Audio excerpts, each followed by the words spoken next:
Nós continuamos agora aqui nos estúdios ao vivo com um assunto que é com a criação do Conselho da Amazônia e da Força Nacional Ambiental, que na verdade não é a criação, é a sugestão, né, de criação. Sim, sim. O governo federal anunciou que através desses órgãos irá investir em bioeconomia e biotecnologia. Entretanto, até agora ainda não há projetos concretos voltados para esse assunto. De que forma o microempreendedor do Amazonas, por exemplo, pode se inserir nesses temas? Hoje a gente conversa com o economista Neuler André, que já está aqui com a gente. Economista, muito obrigado por ter aceito o convite da nossa produção e conversar sobre esse assunto que para todos nós ainda é uma grande interrogação, né? Bom dia e bem-vindo. Bom dia, Patrick Mota, bom dia, Paula Litaif, né? Bom dia a todos os nossos ouvintes que estão nos assistindo. É um prazer poder estar aqui e poder contribuir, né, com esse tema. Paula Litaif. É importante a gente compreender, professor Neuler, qual é o conceito aí de bionegócios?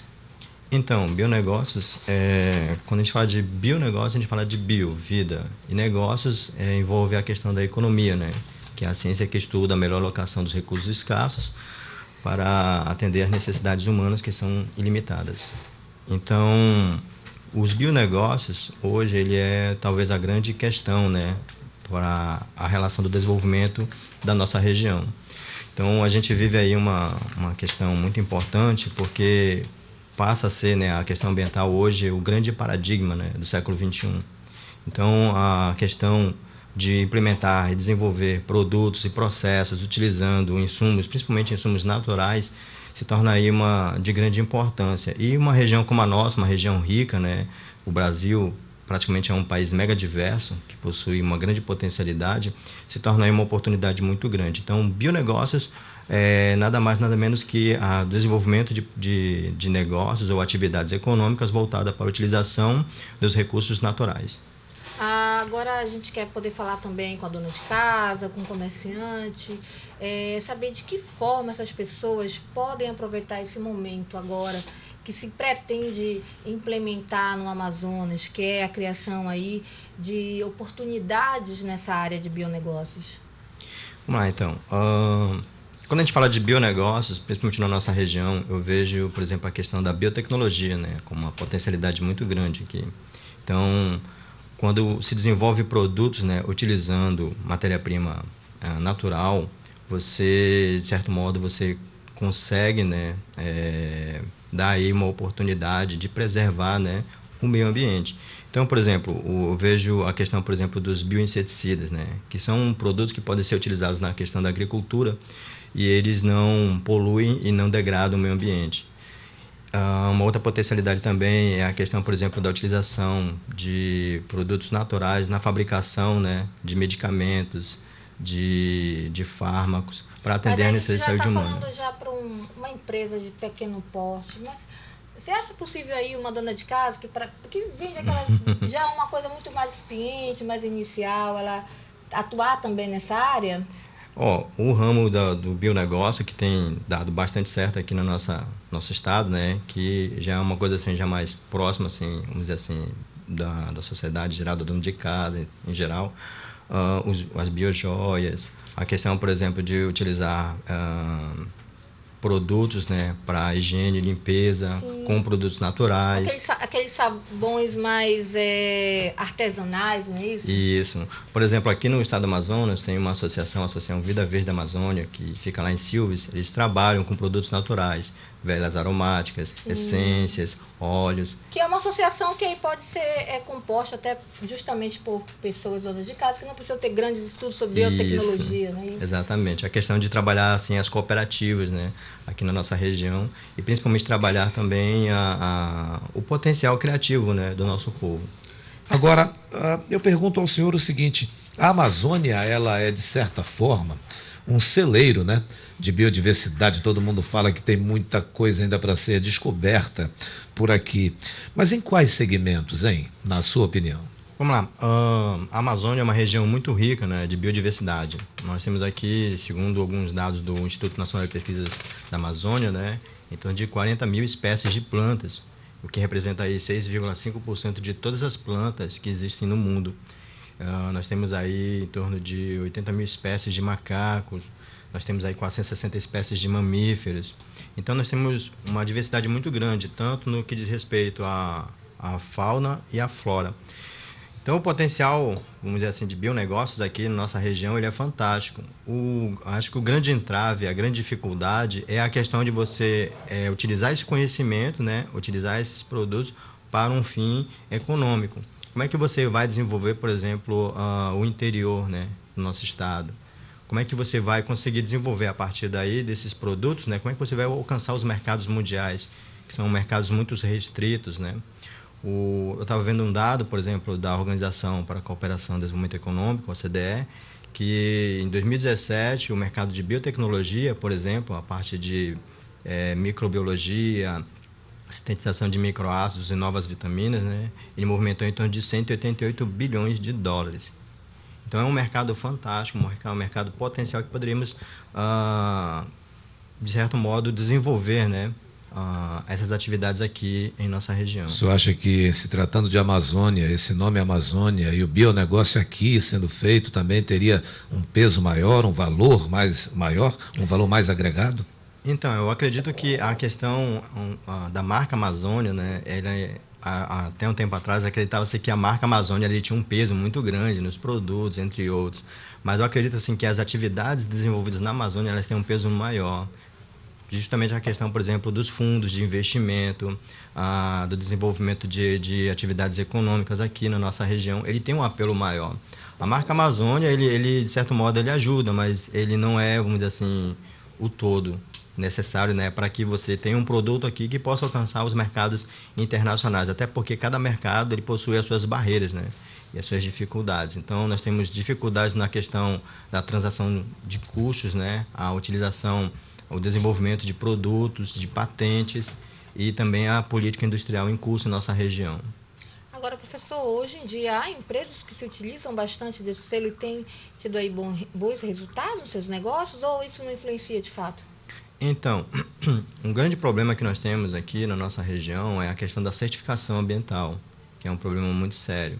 Então, os mercados europeus, por exemplo, eles são muito restritos à entrada de produtos, né, que não possuem essa certificação. Então, você desenvolver essa certificação, você melhorar esse produto, você agregar, né, inovação tecnológica à elaboração desses produtos em nossa região, pode permitir, aí, de certo modo, a nossa entrada, né, nos mercados internacionais. Deixa eu contar aqui uma situação interessante. Quando eu participei do Congresso Brasileiro, né, da Associação Brasileira de Economia, Administração e Sociologia Rural, a SOBER, em 2016, em Minas Gerais, havia um pesquisador lá de Rondônia que ele trouxe uma informação assim, importantíssima. Ele estava falando, por exemplo, que para que alguns produtos nossos entrassem no mercado europeu, eles precisavam passar por certas barreiras sanitárias e certos controles de qualidade que nossos produtos não tinham, porque a atividade aqui é praticamente, a nossa agricultura é uma agricultura familiar e a nossa produção é uma produção extrativista. Então, ele nos contou, né, que uma empresa alemã ela desenvolveu uma máquina em que eles faziam o processamento da castanha. Então, nessa máquina, a castanha, né, ela entrava in natura, e aí ela passava por vários processos. Entre esses processos, ela sofria, né, o congelamento com gás hélio e depois, por processos de micro-ondas, fazia-se a quebra dessa castanha. E aí você resolvia dois problemas. Você resolveu o problema da contaminação da castanha, né, por fungos, entre outros.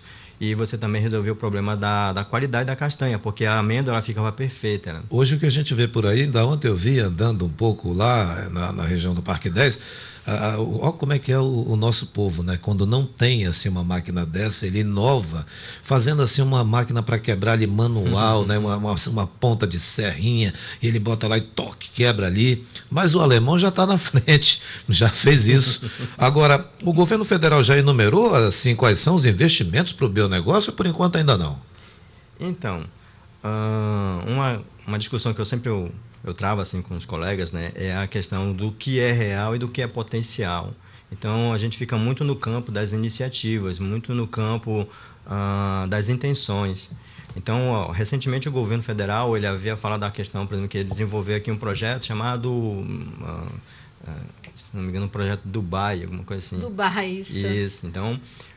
Seria necessário até trilhões de reais para isso. Isso, foi muito crítico em relação a essa proposta, porque, veja bem, o governo foi uma ideia, né, criada lá na cabeça dos tecnocratas de Brasília, não foi discutida aqui na nossa região, não se chamou a sociedade em geral, né, a academia, entre outros, para discutir esse projeto, essa proposta. Mas esse atualmente também do Bionegócios não foi chamado, né? Exatamente. Uma outra questão é que lá em Davos, né, teve a reunião e não tivemos nenhum participante aqui da nossa região. Sim, nós até comentamos Exato, aqui qual era o critério para que houvesse a entrada, né, das autoridades, se era nível nacional, tinha que ser federal ou não. Pois é. Porque imagina o Paulo Guedes, ministro da Economia, falando aqui do Amazonas, da Zona Franca de Manaus, é complicado.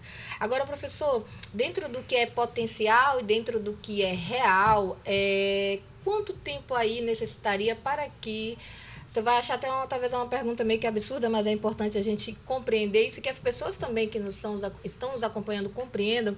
Quanto tempo seria necessário para que o bionegócios, esse conceito, esse segmento, pudesse aí um dia ser pareado, enfim, com a Zona Franca de Manaus produz hoje, com o que o polo industrial de Manaus produz em relação a faturamento e empregos?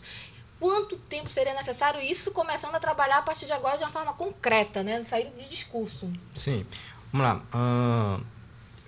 Com a implantação em 2000, né, do Centro de Biotecnologia da Amazônia, qual era o propósito dele, né? Era desenvolver, né, tecnologias e conhecimentos já existentes em universidades. Isso já em 2000 há 20 anos. Há 20 anos atrás, praticamente. Já pensou? O propósito era esse. Nunca saiu do papel. Isso. Pegar esse conhecimento e transformar ele em produtos de valor agregado para poder desenvolver indústrias aqui na nossa região. Então, assim, foi uma ideia fantástica, um projeto maravilhoso, mas que hoje está aí, né, parado. O Centro de Biotecnologia da Amazônia, hoje, ele não tem CNPJ próprio, ele não pode emitir uma nota fiscal, não existe uma incubação de empresas de bioindústria. O governo falou que já está com o CNPJ já, conquistados recentemente. Recentemente, né? Até ano passado, creio que não tinha de fato. Isso, então vamos ver se agora, dessa vez, ele anda, né? Porque por muitos anos, né, foi uma grande discussão aqui, porque o propósito dele era ser esse catalisador dessas bioindústrias aqui na nossa região. Então, o governo federal, ele vem aí, né, trazendo aí novas perspectivas. Eu espero que essas perspectivas elas saiam do campo das ideias e passem a ser algo tangível, né, algo real. E a questão, por exemplo, do polo industrial de Manaus. Eu sempre comento assim com os colegas, né, que eu não sou favorável ao fim do polo, mas eu sou favorável à criação de um outro modelo que possa, pelo menos, rivalizar com o modelo que nós já temos. Para não ficarmos tão dependentes como somos hoje, né? Exatamente. Então, por exemplo, 90% de toda a riqueza gerada no nosso estado vem do nosso polo industrial. Então, assim, tivemos aí 50 anos, né? O polo já tem mais de 50 anos. Tivemos 50 anos para desenvolver outras atividades e não fizemos. Então, 20 anos ainda seria pouco se não houver aí um planejamento mais factível, então, porque imagina, CBA tem 20 anos, nunca deu de fato qualquer resultado. Então, uma outra questão que é importante falar aqui, né, é o fato de que nós temos um problema político muito forte. A questão, por exemplo, de que um governante, quando ele assume, ele não gosta de dar continuidade ao trabalho do governante anterior. Então, muitos projetos começam e não tem continuidade. Não tem continuidade. Né? Eles iniciam e não são continuados. É o caso, por exemplo, de projetos no passado, nós tivemos aqui no estado o Plano Amazônia, o Terceiro Ciclo, Zona Franca Verde. Então, esses projetos, eles precisam ser, de fato, projetos de estado, não apenas projetos paliativos ou projetos políticos. Projetos né? políticos que têm um início e acabam com o tempo não dando continuidade. Vou colocar uma situação para o senhor, que é o que a gente tem percebido. Não sei se Paula concorda com o que eu vou dizer, mas a gente tem percebido que a ideia do governo federal é, de fato, acabar com os incentivos fiscais, não só aqui na Zona Franca de Manaus, mas de uma forma geral, Brasil afora. Gostaria de saber se o senhor entende dessa maneira também. Então, eu fiquei muito preocupado com o comentário do ministro do Meio Ambiente, quando ele falou que o modelo Zona Franca não é um modelo para ser incentivado para criar bicicletas, motocicletas, mas é um modelo para utilizar os insumos da nossa região. De certo modo, eu concordo com ele que deveríamos ter um modelo que utilizasse esses insumos. Por exemplo, nesses 50 anos, você conta nos dedos quantas empresas amazonenses você tem no nosso polo. E aí, essas empresas que estão aqui são empresas internacionais. Elas só deixam aqui salários e empregos. E essas empresas, todo o lucro, que é a parte, vamos dizer assim, mais importante da atividade produtiva, não fica aqui, vai para o país de origem, porque essas empresas não são daqui, essas empresas não são nossas. Então, eu acho que esse é o momento em que nós temos que incentivar empresas nossas mesmo, principalmente entre empresas de base biotecnológica. E aí vem a questão da implantação do polo de biotecnologia, que para mim ele é a melhor ideia, vamos dizer assim, a melhor proposta em que nós vamos poder desenvolver tecnologia, nós vamos desenvolver empresas nossas com conhecimento e capital intelectual nosso e desenvolver, de certo modo, em um modelo que ele não seja polarizado como o modelo Zona Franca, mas um modelo que ele seja disperso para outras cidades no interior. Isso demoraria muito, professor? Eu acredito que aí mais ou menos uns 20, uns 30 anos. Se fizer agora? Se fizer agora. Então, eu acho que a gente já está perdendo essa corrida, porque a biotecnologia não é um assunto novo. Desde a década de 80 já se discutia biotecnologia. Na verdade, a biotecnologia chegou no Brasil a partir da discussão do genoma humano. Então, é uma coisa assim que para nós é recente, mas já existe no mundo há um bom tempo. E a gente está perdendo, né, vamos dizer assim, o bonde do desenvolvimento. A oportunidade da gente fazer a coisa acontecer é agora.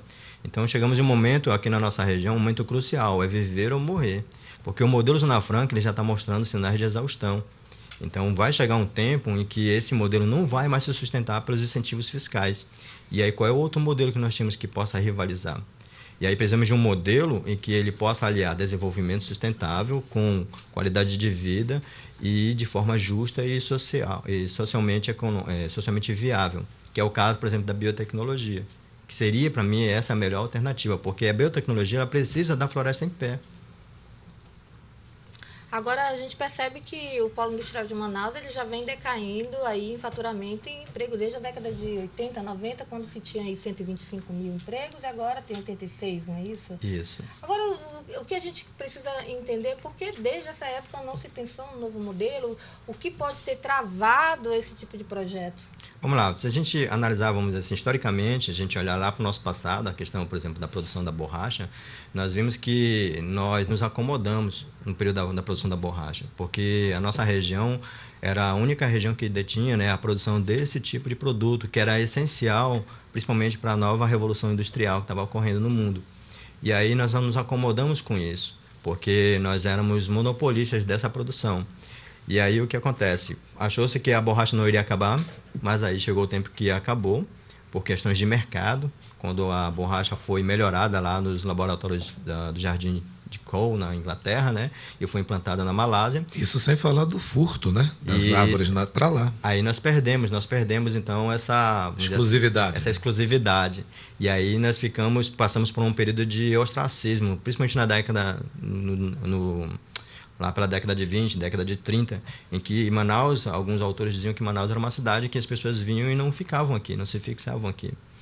E aí só houve uma melhora econômica a partir do advento da implantação do modelo Zona Franca. E esse modelo nem era para ser implantado aqui, porque quando ele foi desenvolvido, na verdade, o propósito era desenvolver o estado do Rio de Janeiro, porque a capital federal era lá no Rio de Janeiro. Quando ela se mudou para o Planalto Central, desenvolveu-se um projeto que era esse modelo, né, para ser implantado lá, e que os nossos políticos trouxeram aqui para a nossa região devido, né, à importância estratégica da nossa região, e que após a decadência do café, quem segurou a pauta de exportação brasileira foi a borracha amazônica. E esse é um dos motivos aí da mágoa do povo do Sudeste em relação à Zona Franca, né?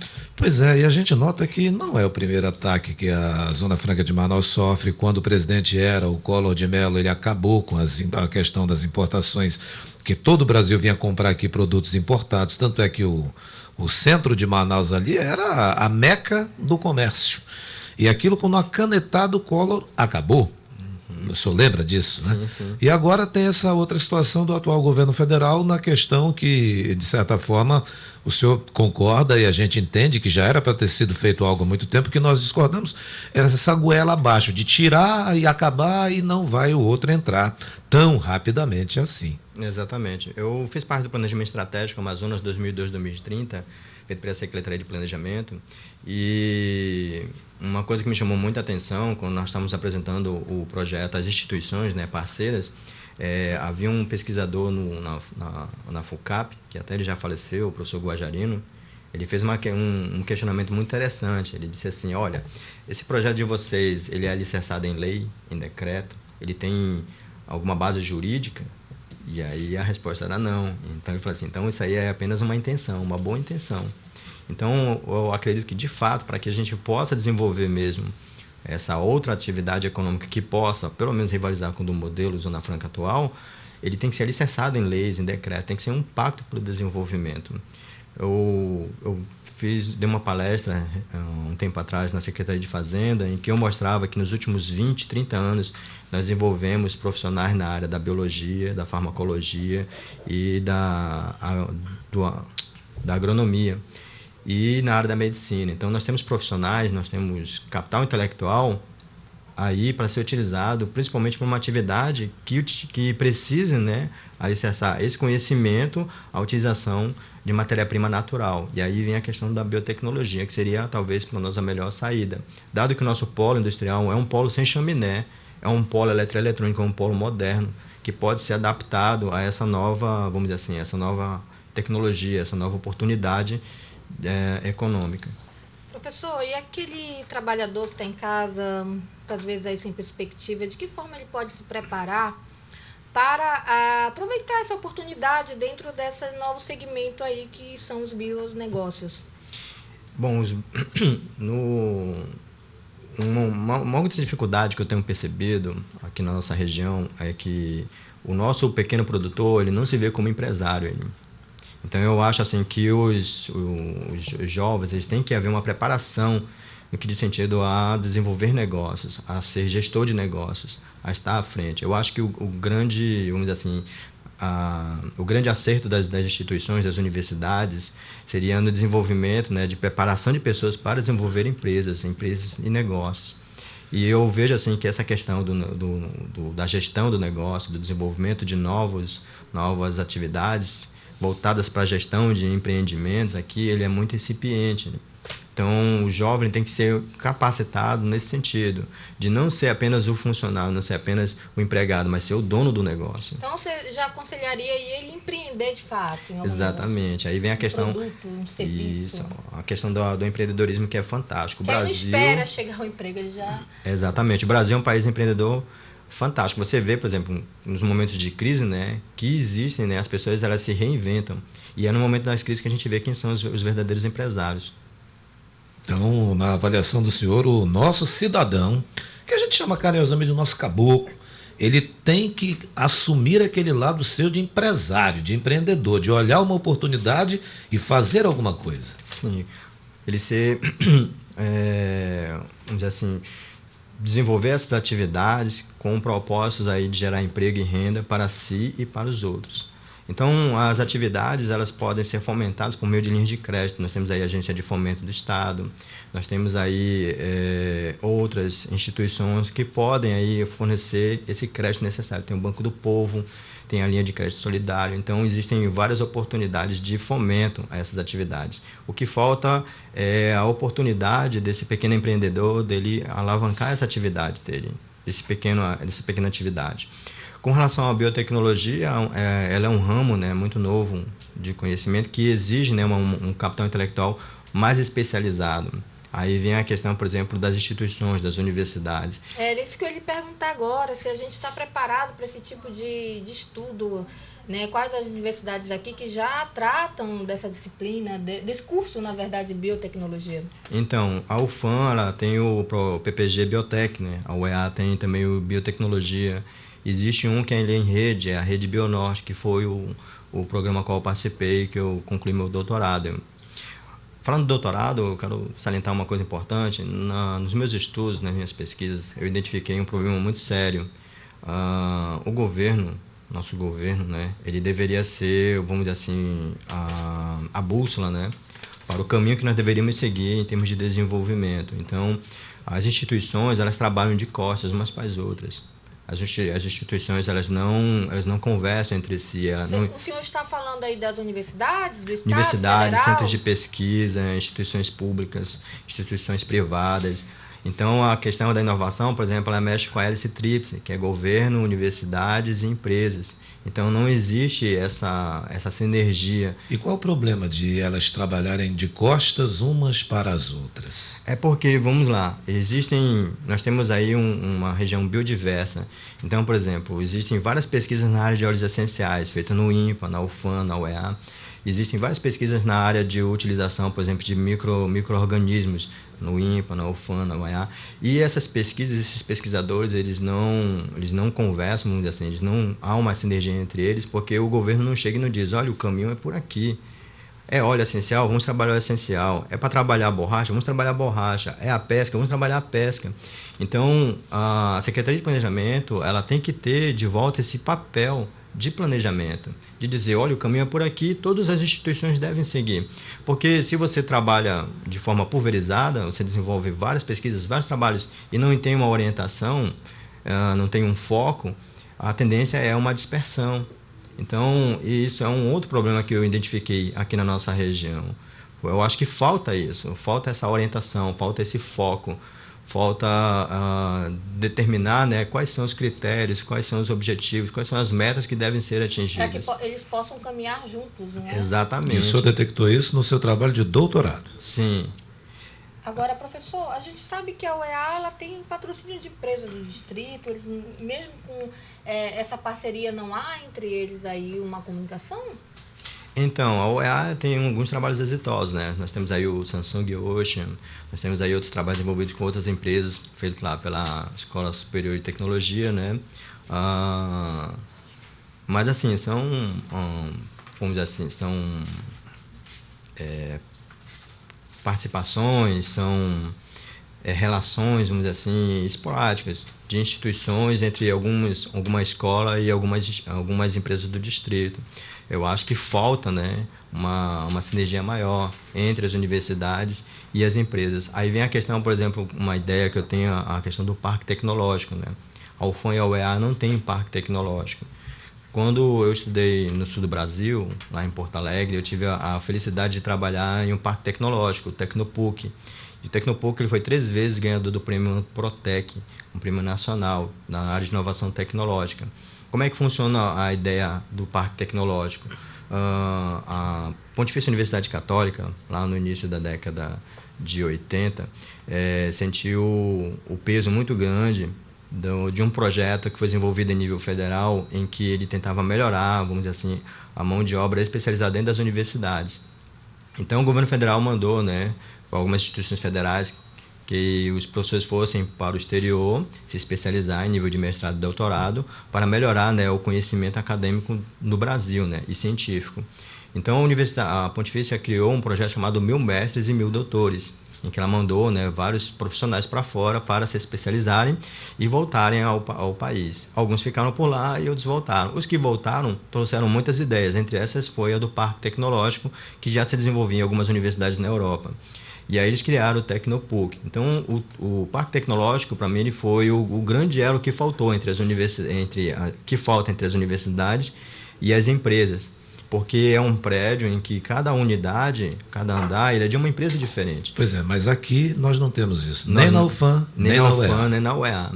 Isso aí atrapalha até a criação mesmo e a implantação, consolidação dessa questão da matriz econômica, né, professor? Sim. A nova matriz econômica sem o apoio dessas instituições fica difícil. Então, dentro da minha ideia, né, de implantação de um polo biotecnológico, eu penso da seguinte forma: as empresas de biotecnologia elas poderiam ser localizadas aqui na nossa cidade. O Centro de Biotecnologia ele poderia ser o catalisador para a atração dessas empresas e o desenvolvimento de empresas nossas, locais. Existem muitas empresas de área de biotecnologia incubadas, incubadoras espalhadas pela nossa cidade. E recentemente eu participei do programa fantástico chamado Centelha, né, como avaliador de projetos, e nós tivemos aí 946 projetos avaliados na área em diferentes áreas, né? E na área da biotecnologia aí nós tivemos aí um número significativo de empresas. Então, empresas existem. O que falta é essa política, né, de desenvolvimento, essa política de inovação tecnológica aqui no nosso estado. De aglutinação também. De aglutinação. Doutor, que está conosco aqui, economista Neuler André. Esse a gente chama de doutor, porque ele é de fato doutor. Muito obrigado por seus esclarecimentos, por sua vinda aqui com a gente, divisão desses conhecimentos, que a gente espera voltar a falar com o senhor muito em breve. Obrigado e bom dia. Obrigado.